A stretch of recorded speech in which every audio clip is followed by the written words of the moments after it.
Hey there, glad to see you today. I'm telling you, it's really been enjoyable to live stream or face to face, one of the different things that people put on this, or just getting together like this. I'm hoping that it's really a blessing to y'all. I hope that when you do turn on your phone or internet, how you're getting that conversation right now, that this is a blessing to you. Because, we've been talking about Abraham. We'll talk about other things too. We might get into, I like to talk about healing. I like to talk about prosperity and finances. That, most people don't have a slightest knowledge how to stay healed, how to stay prosperous. We had in our church here a week or so ago, a bunch of people got up and started giving their testimony. One of the little 16-year-old kids got up and said, I've been working since I was 15, and I got almost $6,000 in the bank. And he started talking about his storehouse. Most people, like y'all, may not even know what a storehouse is. You might be thinking, oh, my savings account. No. The difference between savings account and storehouse. It's just like having a checking account and then having a money market account. All of those are different accounts. And he just kept talking to our church at 15, well, he's 16 now, how that since he was 15 years old, how that he's been coming here, he's learned how to save money, have money, and that God is teaching him how to be a prosperous young man. And there's a lot of things that we can talk about like that may help you. Because, most people think, if I just had $1 million, well, if you're not faithful over the dollar, $1 million will drive you crazy. It's just like this church here. We've been 300 and 400 people over here, and right now because of the pandemic, different things that's happened, as our church has dropped off to less than 100. And, most of the church members, well, I'll be glad we get back up to 300 again. And I explained to them, nothing wrong with that. When we get to 300, you got to remember that's not 300 adults. That's 300 people. Just then you got teenagers, children, nurseries, infants, and all these other things. So then you got to have teachers and people in the church that can help you minister to these people. We had all that 30 years ago. This church was set up in divine order. God gave me the plan, showed me how to do it. We did it. And then over the years, things have transpired, and things have come and gone, and lost church members, and had to rebuild the churches at time and all that. But now that we've been here over almost 41 years, it would not be easy to rebuild the church. I do it. I don't have no problems with it. But you got to know how to do it. You got to know how to set up a Sunday school program. You got to know how to set up a nursery. Because like one friend of mine, his church, they have to pay nursery workers. They have to pay Sunday school teachers. I'm not going to pay people for everything they do in the church. If you do that, where's the reward from God? If man's always rewarding you, then you're never going to get the 100-fold return. And that should be what you're seeking after. So we'll be talking about different things like that. Here we've just been talking about Abraham. Abraham looked like he was a man of faith. And really, he was a man of faith. I want you to not that he wasn't. Just like you're and I'm a man of faith or a woman of faith. But in the midst of being a faith person, we make a lot of failures and shortcomings and a lot of things that we do that we should not do. So if we look at all our failures, then it's kind of hard to say I'm a man of faith or a woman of faith. But Abraham was a man of faith. It's like here's him starting his life, and then here he is years later, 100 years later, when he had Isaac. Well, during that 25 years, a lot of things transpired. It didn't look like he was such a man of faith. But if you read his end of his life, he was a great man of faith. Man loved God with every fiber of his being. You got to remember back then, people didn't know who Jehovah was. Abraham wasn't seeking after what we'd call the living God. He was seeking after a God. And thank God, because of his searching, he come to know Jehovah. And Jehovah let him know, I am the one and only true God. And out of that relationship, God could use Abraham to bring to pass the things that we needed to have happen on this earth during that time. So, we've talked about a lot of little different things here, and I thought about, have you ever thought about when Abraham and God got a conversation one day, they got talking about, Sodom and Gomorrah, talking about that there was a lot of sin, ungodliness going on there, and that it needed to stop. And Abraham knew what was going on. He wasn't stupid.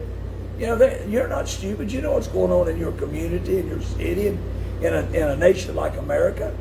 But, because of that doesn't mean you throw in the towel, or you just give up on your neighbors, or give up on your city, or give up on your country? And they started talking. And God made a statement. He said, I can't do anything to Sodom and Gomorrah until I sit down and have a conversation with my servant Abraham. Well, I'm not going to say a whole lot because I don't want to mess up theologies or mess up your brain. But God could not just come in and destroy Sodom and Gomorrah because all the mess is going on. It's like he can't come into the earth today and say, I'm going to destroy the earth. He gives us a timetable when all this stuff is going to happen.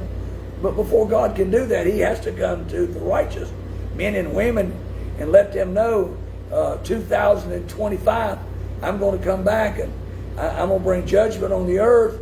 And then we'll start the tribulation period or whatever you believe is going to happen. And God has to tell them this is what's going to happen. God's not going to just destroy the earth because he's seeing so much sin going and things are not going the way he decided. So he comes to Abraham and says, listen, Abraham, there's something I've got to do, but I can't do it without first talking to you about it.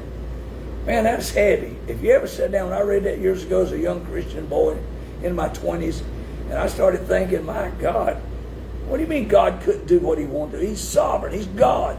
He doesn't need mine and your permission. But when I started reading it, I thought, wow, God could not even touch a city that was so perverted, so much sin going on, unless he first, I don't use the word got permission from Abraham, but he had to let Abraham know what was going to happen. And Abraham, what gets me when I read the story, he began to talk to God and say, God, I know how you are, and I know what you're saying to be the absolute. But Lord, what if there's 50 people there? And there's 50 righteous people. The word righteous means to be in right standing with God. It's like in Charlotte, North Carolina. There's, 1 million people in the city maybe? I don't know. I'm not into all the senses that they say because you don't know if it's always true. But let's say there's 1 million people. I would think within 1 million people, for God's sakes, ought to be 50 righteous people in this city. Now all that means they're not living holy, they're not smoking, drinking, and cussing, but they're in right standing with God. And they love God more than they love anything else in their life. Maybe they got carnal attributes, they got things in their lives that maybe me and you would not be too happy about. And all of a sudden, and he tells God that, and God says, no, I couldn't do that. If there would be 50, God knew what was there. He's God. He knew there wasn't 50 righteous people, but Abraham didn't know that. He was hoping that's true. So he made a statement there. And then it was brought down to 45. Well, Lord, let me ask you a question now. What if there was 45? And God got to thinking. I don't know how long the conversation went back and forth. It looks like it just went on for a couple of seconds, but it might have went on for minutes or hours. I don't know. And God said, you're right, Abraham. Verse 45, I would not destroy a city. And then he went down to, we'll say 35 and 30. But we'll just, for time's sake, we'll say 40, 30. God said, you're right, Abraham. I wouldn't do anything. If there was 30 righteous people in that city over, it'd be like looking at Gastonia. And we're living over in Charlotte. He'd say, as long as there's 30 righteous people in Gastonia, there'd be no judgment for me. Then it got down to 20. Got down to 10. And you ever got to the point you think, well, I got God where I want him. And, I know there's 10 people in Gastonia that are righteous, or Charlotte. And God looked at me and said, Abraham, if there's 10 righteous people in Charlotte or Gastonia, I would have to spare that city. Instead of him going down to 5, my God, he's got him down from 50 to 10.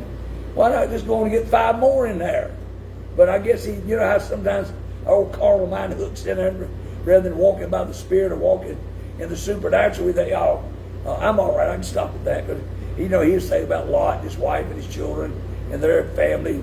He thought out of that family, there got to be at least 10 righteous people. But there was only really one, and that was Lot. And he wasn't a very righteous man, but he had found favor in the eyes of God because of Abraham. There's a lot of people in Charlotte that find favor with God because of you. Because you walk upright with God and you love God, and you know how you are. You're like me. There's nothing in your life you love more than God. It's like I was telling somebody the other day that, I never gave a $100,000 gift away One of the members came to me and said, "That's not true, Pastor. You done that years ago." And I said, "Really? I don't remember." They said, "Don't you remember somebody came to the church one day and they was wanting to write you out a $100,000 check, and if the check was good?" And I told the man, I don't have a need of $100,000. Yes, I wanted it. Who don't want $100,000? But I didn't need it. And I said, "But I'll tell you what I'll do. If you'll tear that check up and write a check for $100,000 to Freedom Christian Center, that way the church will be blessed and all my congregation." So the man said, "You did that." I've done that twice. So, I have done things like that in my life. But, I could get to the point and say, "Well, I never wrote out $1 million check. That should be my next goal in life." Instead, I can get self-righteous and get hung up on $100,000 is nothing to God. Millions is nothing to God. Billions nothing to God. But it said right here, because he stopped at 10, but he couldn't find 10 righteous. And because he didn't find 10 righteous, God had to bring judgment on that city. But before he even brought judgment on Gastonia or Charlotte or the United States of America, did you notice he had to take the righteous people out? So he took Lot and his wife and his family out. And because he took the family members out, then there was nobody righteous in that city of Sodom and Gomorrah. And because of that, it brought the wrath of God on it. I'm here to tell you right now, let's just believe God. Everybody talks about, boy, we live in a very difficult, hard time. And, we gripe about the president and the vice president and all the senators and House of Representatives. But I'm here to tell you right now, don't get hung up on that. Don't allow yourself to get carnal minded. You can be like me. You know what, God, thank you for a righteous president. Thank you for a righteous vice president, senators. They may not act righteous. They may not be righteous. I don't know. But because my heart is right towards them, that I'm going to believe God. Because of that, God takes good care of America. So when you read about Abraham and people like this, get in there and find out the truths about it. And that way, when you're standing in the pulpit or you're out here witnessing to people, you can begin to show them. It's hard to believe that a man could be 100 years old and his wife 90, and they have the child of promise. But that's nothing to God. I'm here to tell you, you ought to be excited about what God's going to do. I put some things out in front of me that, let you know that what we do around our church. We're so heavily involved in Nicaragua and Mexico and Jamaica and Haiti and Cuba that sometimes people think we're not interested in Charlotte. We love Charlotte. Right here in Charlotte, not far from our churches, where there's a big old red box that thing's about 4 foot that way and 3 or 4 foot tall. And people bring food down there and put in it. And then if you're in need, you can go down and get the food out of that box. We've been doing it now, me and Donna and Rosella, for at least 6 to 8 months. So people in our church, they go out shopping and they'll buy some good meats like this. Not that old, there's enough green beans and corn in our cabinets, but, people eat stuff other than green beans and corn. So they go out and they buy stuff like, salmon, look at canned chicken, viennas, beef stew. And they bring it here to church, and then we give it to this community thing there where that box is. And we go down there 3 or 4 times a week and fill it up, and fill it up. And that way we can minister to other people's needs. Because if you take care of other people, God will always take care of you. And that way you don't have to be in want need things. Well, what if the economy comes apart? That don't mean nothing to you. If the economy comes apart, you just go give God a greater to have you into your life. And I believe this year could be one of the best years of our life. And next year, 2022, it will be better than it's ever been. The Bible says he saves the best for last. So I'm getting ready for some of that best for last stuff that I've been waiting for and asking God for, and getting ready for God to move. And it's because God has got righteous people like me and you here in Charlotte and around these cities that are praying and seeking his face, letting him know, God, we love you. So I'm looking forward to seeing you tomorrow. Things work out good for you today, and I'll be back on here tomorrow to encourage you how good God really is.